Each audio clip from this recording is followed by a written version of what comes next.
And welcome back to Restless. My name is Father Joseph Gill, and I'm fighting a head cold. If you can hear my voice, it sounds like I have a frog in my throat.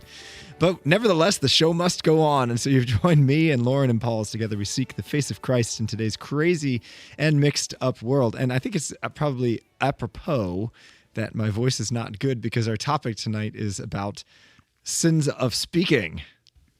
Sins of the tongue. Sins of the tongue, indeed. So honestly, we all grew up on the playground, right? Hearing that famous chant, "Sticks and stones can break my bones, but names will never hurt me." Is that words can never hurt me? I think that's right. I think that's the idiom. I don't know. Your playground may have been different than mine. I don't know. We grew up in different states. Could be a local variation. You grew up in the almost south. Yes, down in Maryland. Somewhat it is south of the Mason-Dixon line. And I also grew up homeschooled, so I'm not sure if my siblings, could have been just a local. Yeah, sticks and stones can break your bones, but words can break the heart. Oh, I like that one. That's a nice one because it's true. So I mean, are words as violent? If I use the word, silence is violence. Speaking is violence. Everything's violence.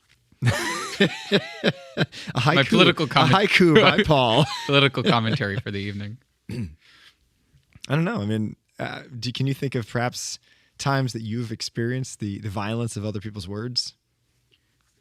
Oh, sure. Depends on how you define violence, but sure, why not? Maybe not. For the purposes of the conversation. You're the one that said violence sounds extreme, but people say hurtful things, or you find out something said about you behind your back that's not exactly true, right? And then you have a mistrust of, well, who was saying it and why are they spreading this thing about me? Yeah. Right? But for the sticks and stones little mantra, I think that's great for children because little kids do poke fun at little things, silly things. So it's a way to build up kids, right? To say, like, don't let these little things bother you, right? But then as we grow up and mature, people can become very conniving and evil and deceitful with their words, right? Yeah.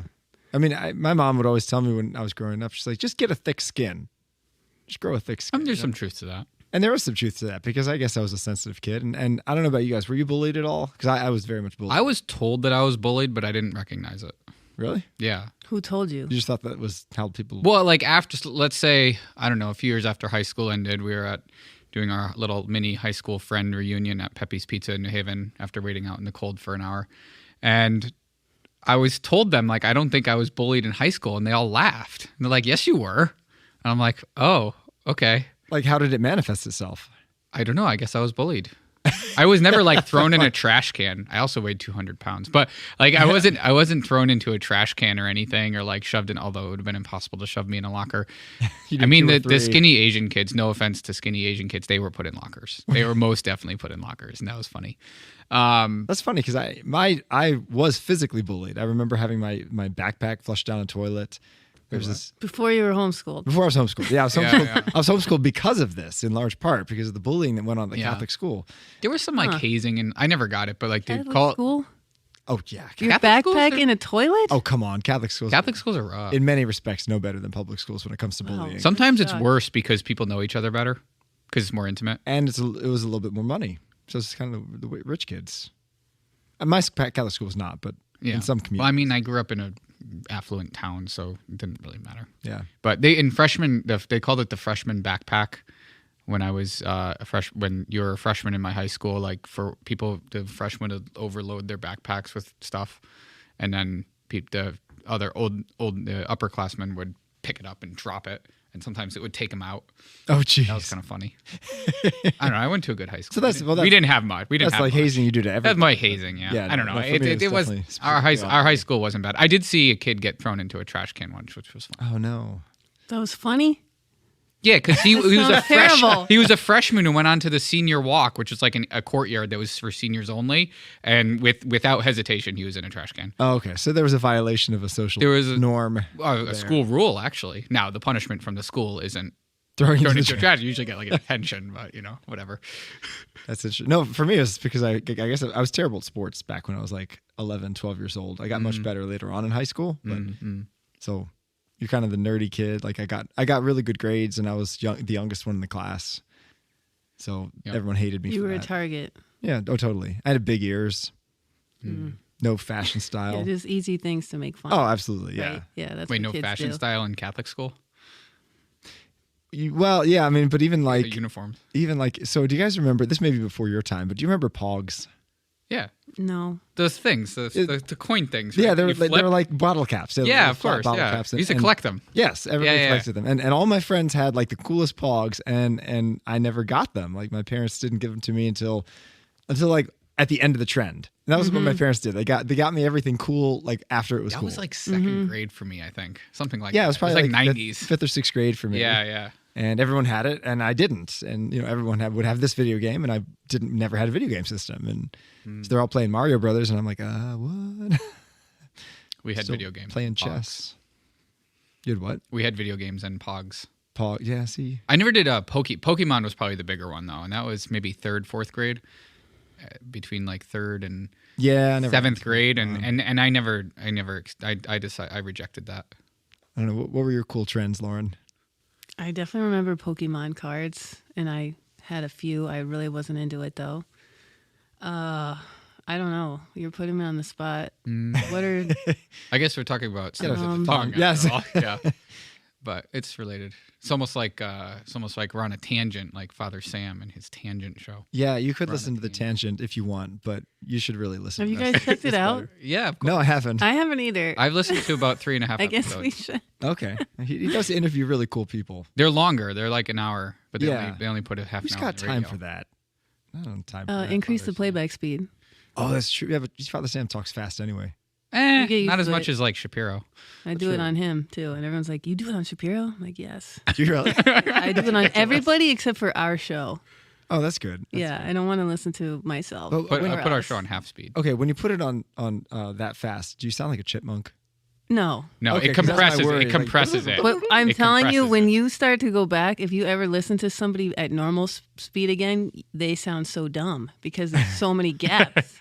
Yeah. You're like, what? And this is why It's we being live in an missed slowly? ADHD culture, right? This is all about speaking, which is related to the episode. right. Sins of the tongue. So Yeah. yeah, so why I think we're are talking they- about gossip. Why are they so destructive? Like, I mean, obviously, I remember the bully. The names I was called by the bully, and why are they so destructive? I think they're more destructive when you have a relationship or you trust the person that's saying them, because they might mean it, Yeah. and that's hard. And if it's true, which it can be, then that's even probably harder. Yeah, that's true. Because I think many of us want or see ourselves in a certain way, right? And you're like kind of shielded maybe from your own imperfections. And then if somebody calls that out to you in a harsh way, that could be really hurtful. And then obviously people get defensive or they're in denial because they don't want to realize those bad qualities, Yeah. even if the intention is good. You One know? thing, it's amazing to me how we are such social creatures. Like we all crave to fit in. We all crave Yeah. just to Acceptance. acceptance. Yeah, to be thought well of. Yeah, it's true. Maybe I didn't when I was awkward, and I didn't crave that, and maybe that's why when I was bullied, it didn't really bother me because I didn't really care what they said. Yeah, I mean, some people don't. Yeah. and that's kind of cool, actually. It's pluses and minuses. So I think not to legitimize bullying when you're in school or later on, but there is something like if you are not acting appropriately in a social setting and people correct you, that is probably a good thing. That's society's way of correcting you, and you can do that charitably, so it's not bullying. But there is a room for that in society. We should be correcting each other charitably. Well, that's the key. How do we do it right? First of all, I think you need a relationship with the person. It shouldn't be just, somebody walking in with like a booger hanging out their nose and be like, look at you, like that's. But you should. You should, but you do it. You bring them aside and say, hey, you just, Yeah. take care of Yeah, that. yeah. But anyway, that's more like social conditioning.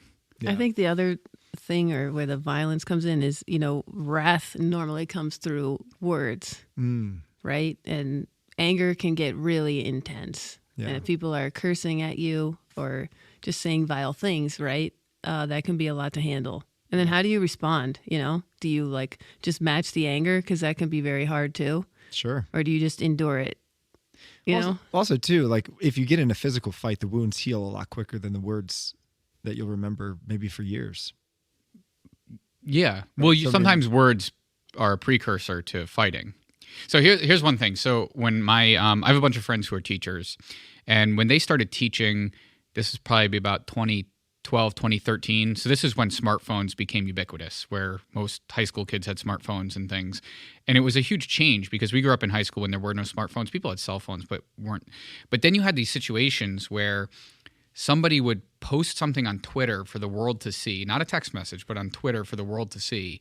And then instead of having a verbal fight or maybe even a physical fight about something somebody said, it would just be one kid would walk up to another kid's locker and just punch him right in the face because of what they said on Twitter publicly so that everyone can see. So it wasn't even something that was said out loud. No, and that was a big change. And so that's a whole other type of speech, which is written speech too, which can be just the same way.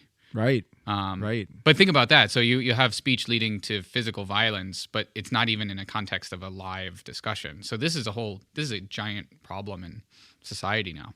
Right. So here's a question then, because I mean we say a lot of things probably pretty thoughtlessly, and a lot of times people will make the excuse, especially when you're posting on social media or in a conversation with a friend, that it's just venting. I'm just expressing my thoughts. I'm just venting. When is it venting and when is it gossip? I think so. I think there is a place. I think it's fair because people process things. People can sometimes need to process things externally. That's why we have therapists that are really helpful. Sure. That's why we go to our close friends when we have issues. And I think the difference is when you're doing it because you're having trouble with something and you need to work it out. And sometimes, especially extroverts, need to do that out loud. But there is a line where it crosses where you're tarnishing somebody's reputation. Right. And so venting about a situation that happened is different than venting about a person. Huh. Right. So if you vent about a situation, it's things that happened, things that were said, things that happened, things that you wish hadn't happened or that would have been done differently, as opposed to just talking about this person is terrible, they're crazy, Yeah. Right. It's more venting, I think, and more appropriate. First of all, in the context of a situation, and second of all, in the context of a very close relationship with somebody else, and not publicly. I think venting is sorry. Go ahead. I think venting tends to be more about something that's happened to you, right? Something happened to me that was upsetting or difficult, and now I'm venting about it to somebody else for probably two main reasons. One, for the support that Paul is talking about, or two, it's can you believe this, right? Can you believe what this person did to me? And that's probably detraction. And then gossip is more about the someone else. It's tantalizing information. Can you believe what so-and-so did? Right? And you're spreading it to your other friend because they know the person as well. It probably relates to them in some capacity or in the same friend group or whatever. I think sometimes gossip goes unnoticed. You don't realize it's a wrong because you think this maybe should be shared in some sense, depending on what it's done, if it's impacting a community or something, but generally wrong. And I think with maturity, you kind of recognize, or you can look back oh yeah, I couldn't wait to share that. That was juicy, or whatever this person told me, right? It was clearly to make someone else look bad. So that's gossip. Yeah. I think my last company I was at, we had a pretty bad gossip problem, I would say, just in general. And I was sucked into it too. I'm not innocent in this regard. But I think there was, and again, it's the same, it's what you were saying, it's what I was saying, is that it's like if my peer let's say we're mid-level, which we were, and my peer talks to me about the deficiencies of an underling, of a subordinate, of an associate, also known as associates, and of the riffraff, otherwise known as associates. And we had to discuss that. There's an appropriate place for that. There's an underperforming associate who's not doing their work. We need to help this person to be better, or consider no longer helping them and letting them go, which happens occasionally. But there's the difference between that and then just can you believe what this person did? Can you be he sucks, he's terrible, he did this, and we got to get rid of him. What are we going to do? And it's that's not appropriate. Yeah, but sometimes that line is awful fine between the two. It can be. But again, it's more situational. But I think it is situational. And I teaching in a school, I can tell you that I check my heart almost every day when I have to talk to other teachers about the behavior of such and such a kid. Is it done out of charity? Do I need to say this? Is it, Yeah. Or is it just you'll never believe what so-and-so said in class? Yeah, and I think if you can put it in terms of asking for advice, or if there actually is something, a proactive step that needs to be done to alter a particular behavior of somebody, or to Yeah. fix or to solve a particular problem, then I think that would be an appropriate place. But if there is no solution and there is no improvement and there's nothing you can do about it, then maybe it's futile. Or Yeah. Maybe it's not necessary. When I was searching online, there was I found like 5 different attributions to this quote. Some people have said Aristotle, some people have said Buddha or Gandhi. Well, they might have all said it in different ways. They may have. But the story goes that somebody wanted to share some tantalizing news with them, and they said you have to pass through the 3 sieves. And the first sieve is it kind, is it true, and is it necessary? All 3 have to be in place in order for something to be kind, true, and necessary. Mm-hmm. So I thought that was I don't like pretty the word helpful. kind, because people aren't like, if you punish a child, that's not necessarily kind, but it's loving. Okay, There's a maybe- difference. Maybe like loving. kind, I don't like kindness. Like Maybe, kindness okay, is maybe overblown. loving. We really truly want the what's true. Right. Good I think that's for a better this way of saying person. it. Because kindness, I mean, if you have to correct somebody, they're not going to interpret that as being kindness. That's fair. I thought that was a pretty helpful way of kind of determining what we should talk about. Yeah, I think that's fair. To ask myself those questions. I mean, have you ever experienced on the flip side of kind of like being the brunt of some of the gossip? Yes. Did you ever find out about it, or is it just kind of like you just knew it happened? I found out about it. And what was your reaction? What'd you do? If you're the butt of gossip, it's pretty hurtful, especially Yeah. if it's not true or not the full truth or unnecessary. Because a lot of times I think we can provide some perspective on what happened. Right. I was misrepresented by someone that I reported to in a job, which would that be gossip? Could be, yeah. Or like, she, I think protecting herself, like accused me of things that weren't true. And then I was confronted and I basically had to say, this person isn't doing any work. Oh no. Sorry, that's what's going on here. Yeah. But yeah, when you find out, like some untruth has been said about you, it can be certainly alarming. It's like almost like a panic sets in of, wow, I need to address this immediately, right? I mean, especially in the work setting. I don't know. Work is brutal. It can be really brutal. Really? So, Lauren, I mean, you shared that your former job, your current job, hopefully doesn't have a sins of the tongue issue. I don't know yet. I haven't been there long enough. What about you, Lauren? Oh, yeah. It seems like my most recent company definitely does as well. Small company, I guess here people talk. My past company, no one spoke at all. Oh, really? But yeah, no, I was accused of like not following the directions of somebody. And I did, but I did them a different way because the way they suggested was inefficient, which I explained. But then it was like, you didn't do what you said you had done to so-and-so. And so-and-so went and told, right? And I was accused of it. And it's like, wow, that's not what happened at all. And here this person who I actually reported to is making things up about me, or she misunderstood or she forgot or whatever, but it was all to make me look bad. Yeah. Meanwhile, we all work together and we all support each other and we all have the same goals. So why detract from somebody like that? Why create an issue? Yeah.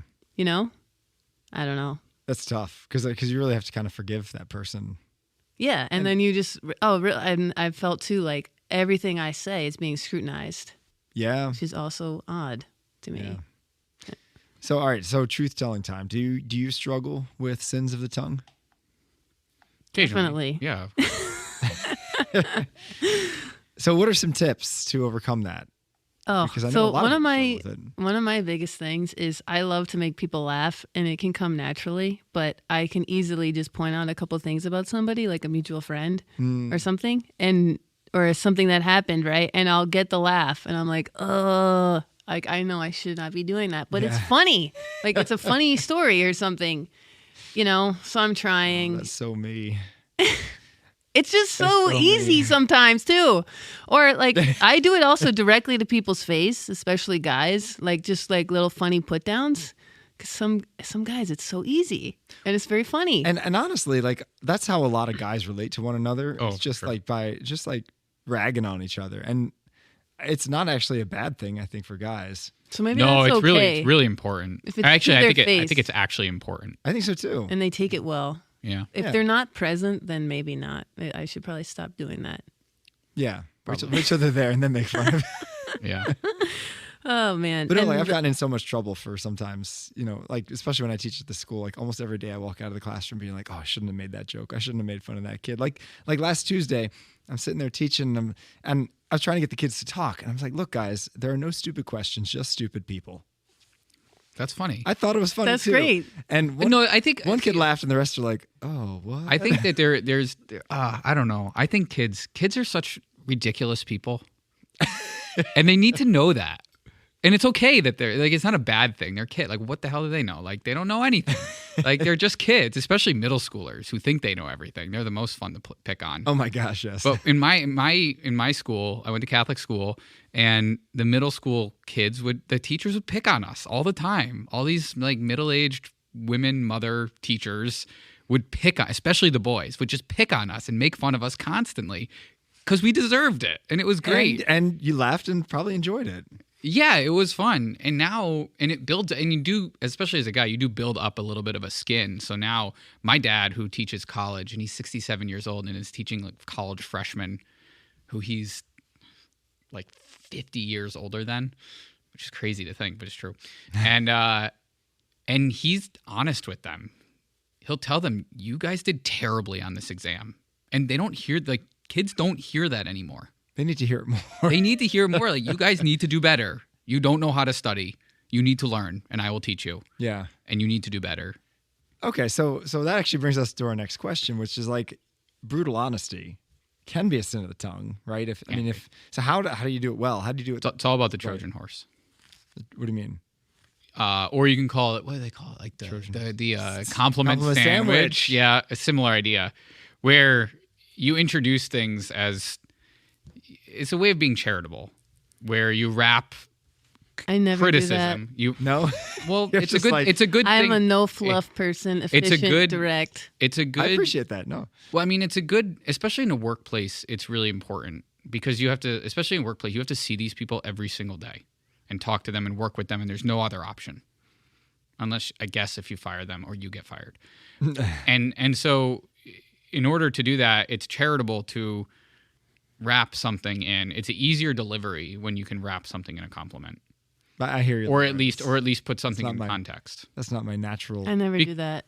Well, if I just am not capable. My brain doesn't work that way. I'm just very direct. Do people take you well usually? Not always, no. Yeah, I've been accused of being rude, and I am like the furthest thing from rude. I'm like so compassionate and caring and sensitive, but I think you can be it's that compassionate, sensitive, delivery. and caring while being rude. I don't think those are mutually. Well, to me, I think it's a personality type. It's like an arrogance that leads to rudeness, and I don't believe I have that in me. I don't think so either. But I have been accused of being rude and been shocked, and I'm like, that's not rude.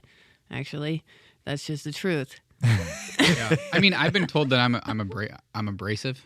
I've gotten that many times. I have too. I mean, and without a doubt. and like it's not a positive thing.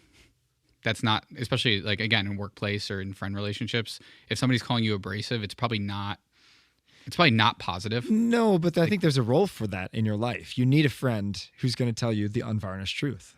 But you can do it in a way that's not.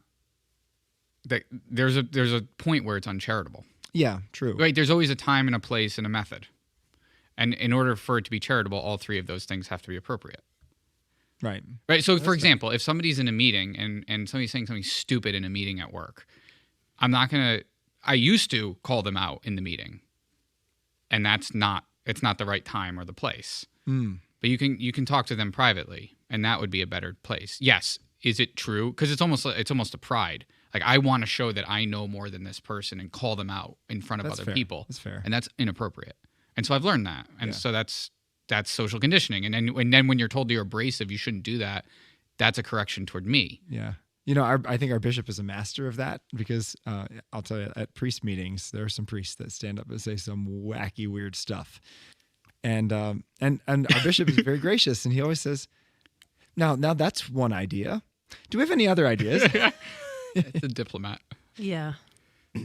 There are certainly tactics involved, right? Yeah, I wouldn't say, well, that was dumb, right? But just sometimes, like, I guess I'm talking more one-to-one conversations, I would say, or like small groups. Like I don't cushion, or Yeah. if I have a reaction to something, it's like the raw reaction. Sure.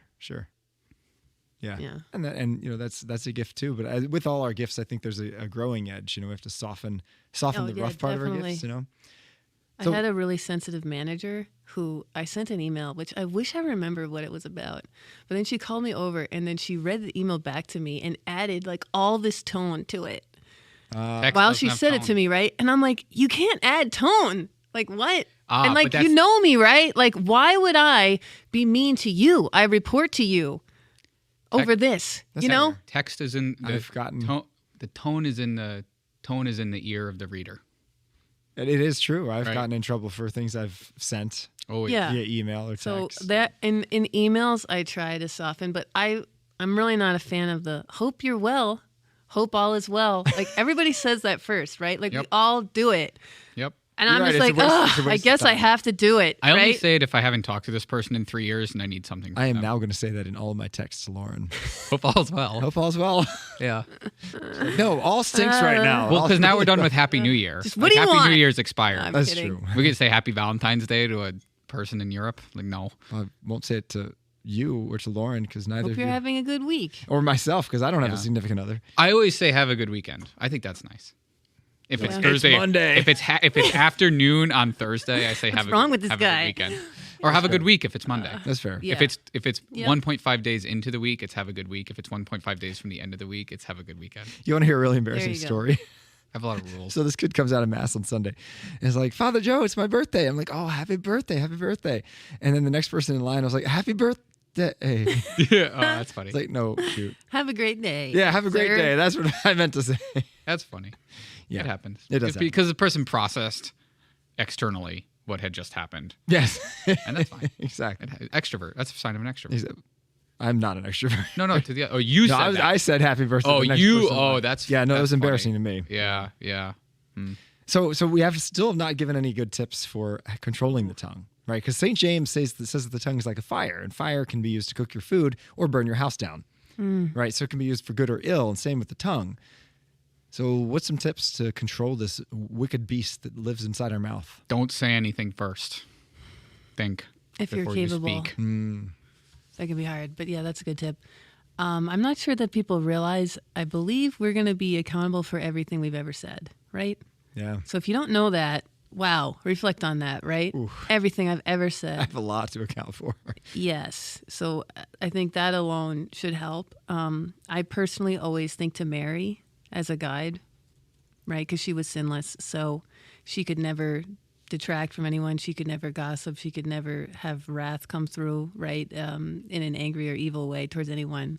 So I try to think of her and remember like her kindness and patience. And I would imagine that would get easier for each of us the more that we grow in our own like internal peace, right? Yeah. Like the more you are at peace with yourself and probably your relationship with the Lord, the less things that other people say or do will affect you. Yeah. So then you'll have better control over what you say. I want to give the scripture quote. It says it's from Matthew 12:36 when Jesus says, "I tell you, on the day of judgment, people will give an account for every careless word they speak."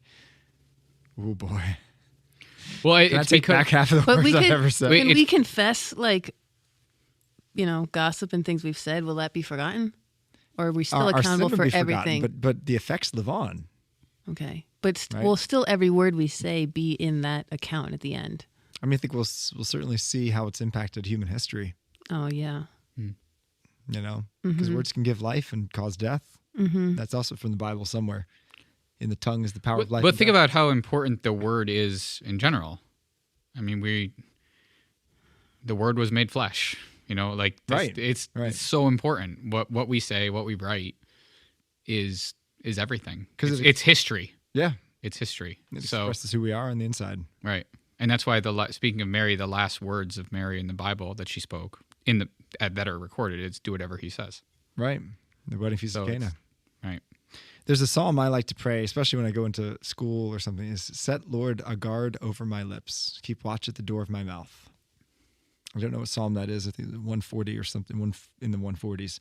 But It's a good one. I ask God for that. Prevent me from saying something stupid. it usually doesn't work. There's no, Not because of God's fault, because of my own. there's no stupid questions, only stupid people. Only stupid people. Yeah. Do stupid is either a of you stupid vent to cause. God directly?